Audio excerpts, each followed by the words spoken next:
Good morning, student. Myself, Praduman, your physics teacher for class 9 and 10 in Modern International School, Hiswa.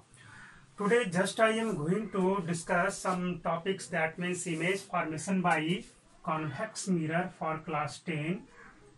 In previous class, just I have discussed about image formation by concave mirror. There is total 6 cases, but in this case, in case of convex mirror, only 2 cases are applicable.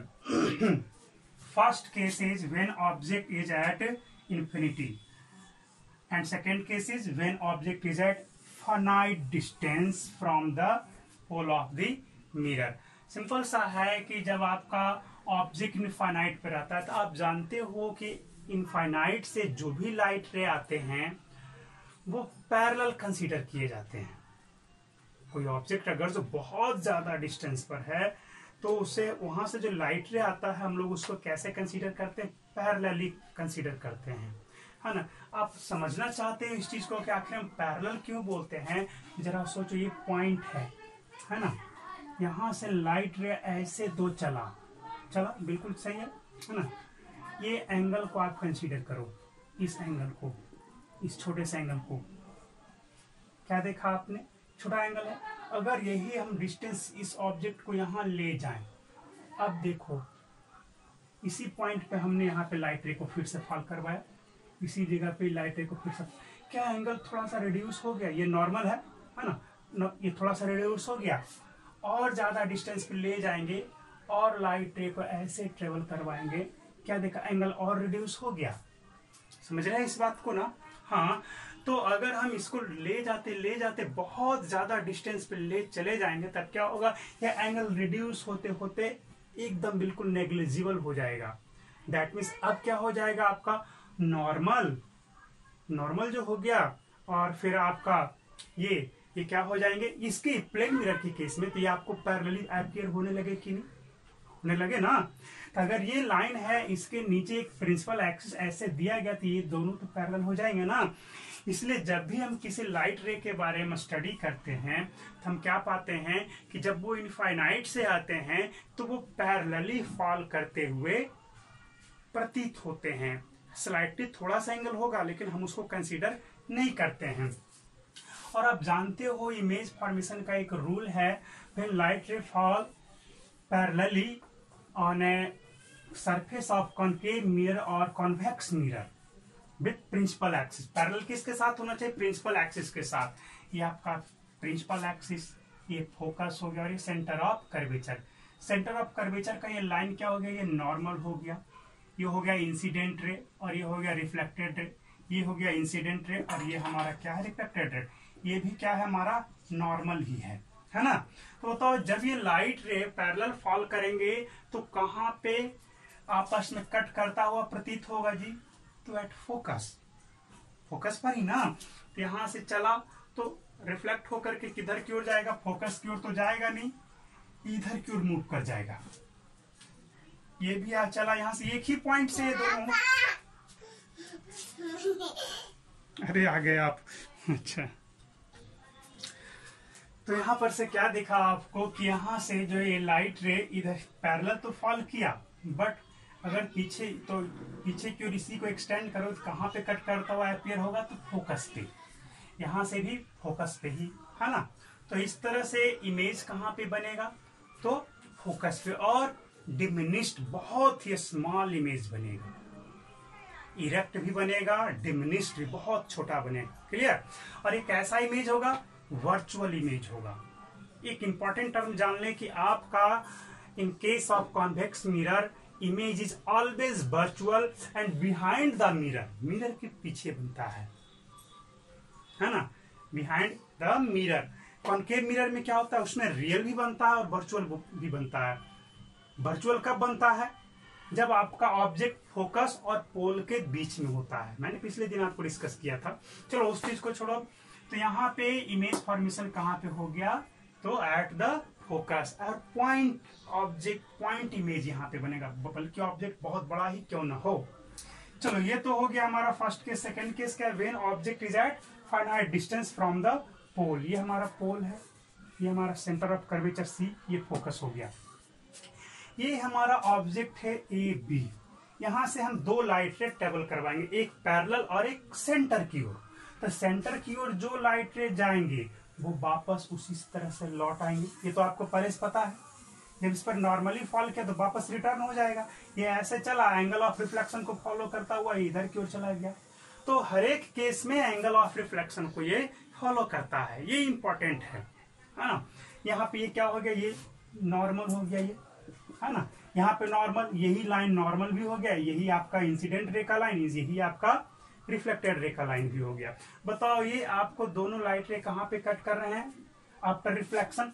तो कहीं पे cut नहीं कर रहे हैं, बल्कि appear to be cut at this point. ये तो फोकस से पैरेलल चला तो फोकस से क्रॉस करता हुआ लगेगा कि फोकस से आ रहा होगा ये लाइट रे। ये लाइट रे चलाते रिटर्न इधर से वापस इधर की ओर चला जाएगा। बताओ ये कहां से आता हुआ लग रहा होगा? तो सेंटर से ही, सेंटर की ओर जा रहा था तो सेंटर की ओर से आता हुआ भी लगेगा। तो बताओ कहां पे दोनों लाइट रे वर्चुअली कट किए? रियल में तो कहीं कट किया नहीं, ये नॉर्मल लाइन है ना। हम इसे मिटा भी देंगे तो कोई प्रॉब्लम आपका नहीं है, लेकिन समझने के लिए हमने इसको दिया है। तो ये हमारा ए डैश बी डैश किसका इमेज बन गया जी? तो ऑब्जेक्ट ए बी का। कैसा इमेज बना? डिमिनिश्ड इमेज बना। रियल है, no, virtual and erect, smaller than that of object. तो इस तरह से हमने इमेज फॉर्मेशन आपको इसमें बताया। जैसे जैसे इमेज ऑब्जेक्ट को आगे की ओर ले जाओगे, इमेज पीछे की ओर मूव करेगा, ये जान लो, है ना। ये आपका इंपॉर्टेंट है। दोनों का जो मूवमेंट है अपोजिट में, जैसे जैसे आगे बढ़ते जाएगा इमेज का साइज बढ़ते चला जाएगा। देखो ना, यहाँ पर हम ऑब्जेक्ट को ले गए, है ना। अब कहाँ पर ये बनेगा आपका इमेज? तो चलो, एक तो लाइट रे तो पहले से खींचा हुआ है, अगर जो इसी को उठाकर यहाँ लेके चले गए, निकट में ले आया। आप दूसरा सेंटर के पास ले जाओ इसके लाइट रे को, सेंटर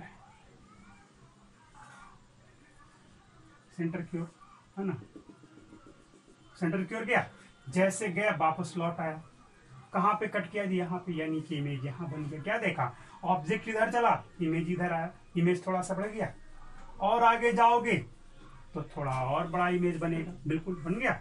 इस तरह से जैसे जैसे ऑब्जेक्ट आगे बढ़ेगा, इमेज इधर की ओर आता जाएगा और बढ़ता चला जाएगा। इनफाइनाइट पे ऑब्जेक्ट पीछे चलता चला जाएगा और इमेज भी पीछे की ओर जाएगा। मैक्सिमम कहाँ तक हो जाएगा? तो सिर्फ और सिर्फ फोकस तक, है ना। कॉन्वेक्स मिरर के केस में always image formation in between the pole and focus. Clear है? Your next topic is relation between focal length and radius of curvature of a spherical mirror. First of all, student, you have to know about some important terms for sin, tan and cos.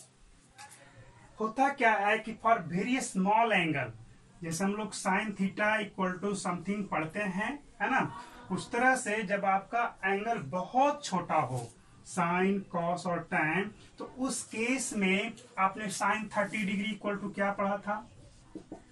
1/2 पढ़ा होगा, बिल्कुल 30 degree equal to, उस तरह से, है ना। tan 30 का भी वैल्यू कुछ पढ़ा होगा।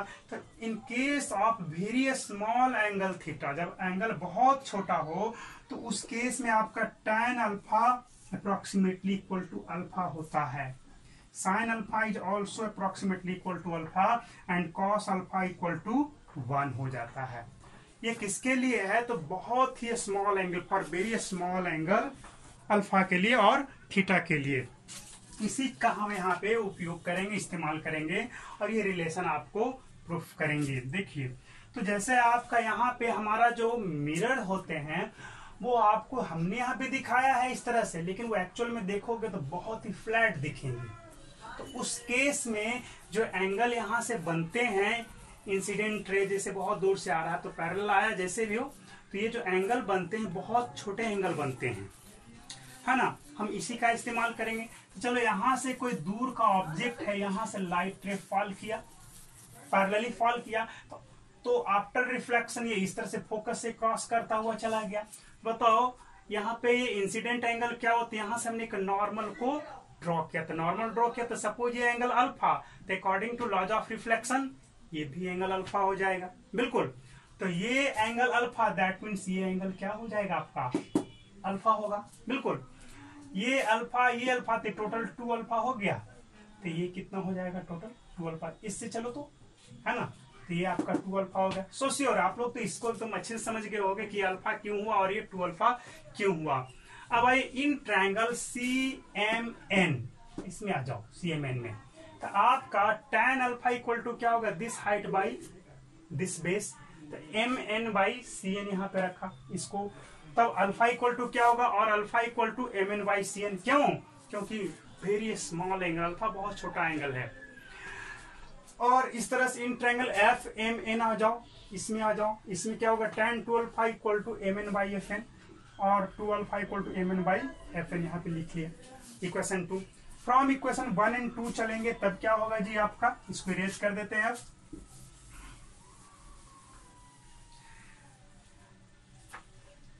यहां से चलो अल्फा बाई 2 अल्फा डिवाइड कर दो, 1 डिवाइड बाई 2 किया, तब क्या हो जाएगा 1 डिवाइड बाई 2, तो आपका MN बाई CN और इनटू क्या हो जाएगा अब CN बाई FN। डिवाइड करोगे तो ऐसा ही, सॉरी CN नहीं होगा, FN बाई MN होगा। बिल्कुल आप करो, आप लोग क्लास 10th के हो तो इतना कैलकुलेशन तो कर ही सकते हो। इसमें इसको डिवाइड करो, डिवाइड दिस, तो जैसे ही मल्टीप्लीकेशन करो FN ऊपर और MN नीचे आ जाएगा, MN से MN कैंसिल हो गया, है ना। और जान लो ये N पॉइंट और P पॉइंट जो है काफी एक दूसरे के क्लोज होते हैं, they are very very close to each other. So हम कंसीडर कर सकते हैं N और P पॉइंट जो है एक ही जगह पर है। यहाँ पे लिख सकते हो हेयर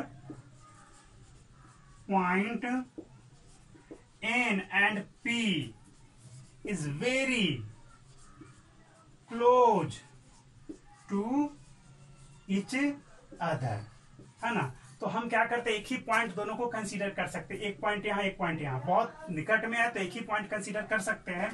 तो alpha alpha cancel, that is 1/2 equal to क्या हो जाएगा, FP इक्वल टू क्या हो जाएगा आपका CP। कर लिया। FP क्या है, तो फोकस से पोल का जो डिस्टेंस होता है उसको फोकल लेंथ बोलते हैं, और सेंटर से इसको क्या बोलते हैं हम लोग, स्मॉल f, और इसको क्या बोलते हैं, कैपिटल R। तो ये डिस्टेंस हो गया f और ये डिस्टेंस हो गया r, तो यहाँ पे लिख दो 1/2 इक्वल टू आपका F बाई R, और R इक्वल टू क्या हो गया जी 2F। यही रिलेशन तो हमें लाना था, यही रिलेशन हमें प्रूफ करना था। चलो ये तो समझ में आ गया कि क्या कैसे हम प्रूफ करेंगे, क्लियर है ये। नेक्स्ट टॉपिक देखते हैं, sign convention for spherical mirror. What is sign convention? When just you solve the numerical related with optics, then you have to use some formula and some sign to describe the focal length and object distance, image distance, etc. है ना। ध्यान से सुनोगे, यहाँ पे क्या है कि हम लोग साइन कन्वेंशन यूज करते हैं किसके लिए, तो न्यूमेरिकल्स को सॉल्व करने के लिए। यही आपको न्यूमेरिकल सॉल्व करने में मदद करता है। जैसे हम लोग यहाँ पे कोई ऑब्जेक्ट है ना, इमेज कहीं ना कहीं तो इसका बनेगा ही, है ना। एक चीज जान लेना है कि लाइट रे के डायरेक्शन में अगर हम चलते हैं, है ना, और कोई भी डिस्टेंस जब हम मेजर करते हैं तो पोल से भी मेजर करते हैं। पोल से जिस ओर हम मूव करेंगे, है ना, इधर मूव किया या फिर इधर मूव किया, जरा सोचो कि लाइट रे अगर ऐसे ट्रेवल कर रहा है तो ऑलवेज इधर ही की ओर ही ट्रेवल करेगा। तो अगर यहाँ पे हमें ऑब्जेक्ट के बारे में जानना है कि ऑब्जेक्ट किधर की ओर है, तो ऑब्जेक्ट डिस्टेंस क्या होगा, पॉजिटिव होगा निगेटिव होगा, है ना। फोकल लेंथ क्या होगा, पॉजिटिव होगा कि नेगेटिव होगा। इमेज का जो डिस्टेंस होगा वो इमेज पॉजिटिव में आएगा या नेगेटिव में आएगा, कैसे पता करेंगे? तो जिधर की ओर लाइट रे जा रहा है, अगर पोल से उस डायरेक्शन में आप जाते हो, उस डायरेक्शन में मूव करते हो, तब आप डिस्टेंस को पॉजिटिव कंसीडर करेंगे, और अगर अपोजिट में जाते हो तो नेगेटिव। फॉर एग्जाम्पल यहाँ पे देखा जाए कि यहाँ पे ऑब्जेक्ट है, तो ऑब्जेक्ट डिस्टेंस को हम लोग U से डिनोट करते हैं। यहाँ पे फोकस है, ये हमारा क्या हो गया फोकल लेंथ, इसे एफ से डिनोट करते हैं। इमेज भी बनेगा, कहीं ना कहीं तो बनेगा ही इमेज। चलो यहाँ से चला दिया, इमेज भी बना दिया, यहाँ पे इमेज बन गया, है ना। ठीक है, यहाँ पे इमेज डिस्टेंस को हम लोग भी से इंडिकेट करते हैं। जरा और इसमें यू क्या होगा, भी क्या होगा, एच क्या होगा पता कर लें। तो हमें इमेज डिस्टेंस को मेजर करने के लिए या फोकल लेंथ को मेजर करने के लिए या ऑब्जेक्ट डिस्टेंस को मेजर करने के लिए पोल से किस डायरेक्शन में मूव करना पड़ रहा है। इधर लाइट रे जा रहा था उस डायरेक्शन में या जस्ट उसके अपोजिट, लाइट रे ऐसे जा रहा था, और हमें फोकल लेंथ को मेजर करने के लिए इधर की ओर बढ़ना पड़ रहा है। तो बताओ अपोजिट में ना मूवमेंट हो गया, दैट मीन्स फोकल लेंथ क्या हो जाएगा, यहाँ पे नेगेटिव हो जाएगा। किसके लिए, तो for concave mirror. Object distance, object तो हमेशा इधर ही रहेगा, ऑब्जेक्ट डिस्टेंस आइदर वो कॉन्केव मिरर हो और कॉन्वेक्स मिरर हो, वो हमेशा से नेगेटिव ही होगा। चलो कैसे होगा, ऑब्जेक्ट है यहाँ पे, तो ऑब्जेक्ट डिस्टेंस को मेजर करना है तो पोल से हम इधर की ओर बढ़ेंगे, है ना। तो बताओ ऑब्जेक्ट की ओर चले तब ना ऑब्जेक्ट डिस्टेंस मेजर होगा। बताओ क्या लाइट रे जिधर जा रहा तो उधर की ओर ही है या उसके अपोजिट में, तो जस्ट उसके अपोजिट में मूव करना पड़ रहा है। जब उसके अपोजिट में मूव करोगे तब तो नेगेटिव ही होगा, दैट मीन्स ऑब्जेक्ट डिस्टेंस भी आपका नेगेटिव हो जाएगा। अब देखा जाए यहाँ पे इमेज डिस्टेंस के बारे में। इमेज डिस्टेंस क्या होगा, तो यहां से चलो इमेज जहां पे बना, यहाँ पे इमेज बना, तो इसके लिए इमेज डिस्टेंस के लिए इधर की ओर आपको मूव करना पड़ेगा, बिल्कुल, है ना। तो इमेज डिस्टेंस क्या हो जाएगा, नेगेटिव हो जाएगा। तो इंपॉर्टेंट टर्म आपका क्या हो गया कि कॉन्केव मिरर के लिए ऑब्जेक्ट डिस्टेंस जो है ऑलवेज नेगेटिव, फोकल लेंथ भी नेगेटिव हो गया। इमेज डिस्टेंस आपका नेगेटिव भी हो सकता है और पॉजिटिव भी। जब इमेज डिस्टेंस आपका नेगेटिव है तो इमेज रियल है। अगर इमेज डिस्टेंस पॉजिटिव, अगर इमेज इस साइड बन जाता तब तो इमेज डिस्टेंस के लिए इधर मूव करना पड़ता ना, तो वो पॉजिटिव हो जाता। जहां पे नेगेटिव आया इमेज डिस्टेंस, दैट मीन्स आपका वहां पे रियल इमेज का फॉर्मेशन हो रहा है, ये जान लेंगे। चलो अब आ जाओ कॉन्वेक्स मिरर के लिए, सिंपल सा है, छोटा सा टॉपिक है। लाइट रे यहां से चला, पैरेलली चला, तो आफ्टर रिफ्लेक्शन क्या होगा, ये जो भी है, चलो इसके लिए हम उसको छोड़ दें। इमेज तो जब भी बनेगा तो अगर जो ऑब्जेक्ट यहाँ पे है ना, तो रिफ्लेक्ट होकर इधर की ओर आया, है ना। फोकस यही जाता है, ये जान रहे हो सब लोग। यहाँ से कहाँ चला गया, ये सेंटर ऑफ कर्वेचर की ओर। ये क्या बन गया, यहाँ पे इमेज बन गया। चलो इमेज के लिए अब हम लोग जानेंगे, ठीक है। ये इंसिडेंट रे, ये रिफ्लेक्टेड रे, ये इंसिडेंट रे, ये रिफ्लेक्टेड रे। वापस आया, कैसे हुआ, क्योंकि सेंटर ऑफ कर्वेचर की ओर जब लाइट रे चलता है तो वापस उसी में चला आता है। इधर रियल में तो जाएगा नहीं, ये वर्चुअली आपको अपीयर होगा यहाँ पे कट करता हुआ, तो इमेज यहाँ पे बना। बताओ अब हम देखेंगे कॉन्वेक्स मिरर के केस में ऑब्जेक्ट कहाँ पे है जी, तो यहाँ पे है। इमेज कहाँ पे बना, तो यहाँ पे बना। तो लाइट रे किधर जा रहा था, तो ऐसे चल रहा था, इधर की ओर चल रहा था, ठीक है। अब बताइए हम इसमें ऑब्जेक्ट डिस्टेंस क्या लेंगे, पॉजिटिव या नेगेटिव। तो यहां से पोल से ऑब्जेक्ट की ओर जाओगे तो लाइट रे इधर जा रहा था, हम आ रहे हैं इधर, तो क्या हो गया, अपोजिट में मूवमेंट हुआ, that means object distance is negative. But आपका फोकल लेंथ क्या हो जाएगा इस केस में, फोकल लेंथ। तो पोल से फोकस की ओर मूव करो, पोल से फोकस की ओर मूव करेंगे। लाइट रे भी इधर ही जा रहा था, है ना, तो फोकस भी इधर ही है, तो फोकल लेंथ क्या हो जाएगा इसमें, पॉजिटिव हो जाएगा। क्लियर।